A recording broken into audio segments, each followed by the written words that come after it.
ಕಟ್ಟಡ ಮತ್ತು ಇತರೆ ನಿರ್ಮಾಣ ಕಾರ್ಮಿಕರ ಶ್ರಮಿಕ ತಾತ್ಕಾಲಿಕ ವಸತಿ ಸಮುಚ್ಚಯ ಭವನ ಲೋಕಾರ್ಪಣೆಯ ಮೂರ್ತ ಪಿಕ್ಸ್. ಕಟ್ಟಡ ಮತ್ತು ಇತರೆ ನಿರ್ಮಾಣ ಕಾರ್ಮಿಕರ ಶ್ರಮಿಕ ತಾತ್ಕಾಲಿಕ ವಸತಿ ಸಮುಚ್ಚಯ ಭವನ ಲೋಕಾರ್ಪಣೆ ಹಾಗೂ ಶಿವಮೊಗ್ಗ ಜಿಲ್ಲೆಯ ವಿವಿಧ ವರ್ಗಗಳ ಅಸಂಘಟಿತ ಕಾರ್ಮಿಕರಿಗೆ ರಾಜ್ಯ ಕಾರ್ಮಿಕ ಇಲಾಖೆ ಸಚಿವರಿಂದ ಸ್ಮಾರ್ಟ್ ಕಾರ್ಡ್ ವಿತರಣೆ ಹಾಗೂ ಅರಿವು ಕಾರ್ಯಕ್ರಮ ನಡೆಯಲಿದೆ.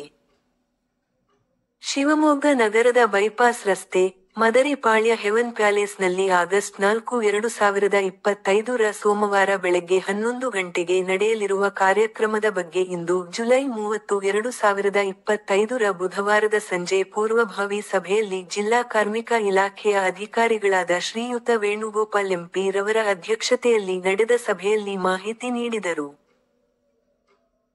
ಸಭೆಯಲ್ಲಿ ಕಾರ್ಮಿಕ ನಿರೀಕ್ಷಕರಾದ ಶ್ರೀಮತಿ ಸುಖಿತಾ ಕೆಸಿ, ಶ್ರೀ ಎಂ ಕೃಷ್ಣ, ಯೋಜನಾಧಿಕಾರಿ ಶ್ರೀ ರಘುನಾಥ್ ಎಸ್, ಕಟ್ಟಡ ಕಾರ್ಮಿಕರು ಹಾಗೂ ಅಸಂಘಟಿತ ಕಾರ್ಮಿಕರ ಮುಖಂಡರಾದ ಎನ್ ರಮೇಶ್, ಚನ್ನವೀರಪ್ಪ ಗಾಮನಗಟ್ಟಿ, ಧನರಾಜ್, ಸಂಜಯ್, ಸುಂದರ್ ಬಾಬು, ಕುಪೇಂದ್ರ, ಕಮಲಾಕ್ಷ, ಉಬೇದುಲ್ಲಾ, ಅಜ್ಮತ್, ವಿನೋದ್, ಇರ್ಫಾನ್ ಸೊರಬ, ಜಾಕೀರ್ ಶಿಕಾರಿಪುರ ಹಾಗೂ ಕಟ್ಟಡ ಕಾರ್ಮಿಕರು ಮತ್ತು ಅಸಂಘಟಿತ ಕಾರ್ಮಿಕರ ಮುಖಂಡರು ಉಪಸ್ಥಿತರಿದ್ದರು.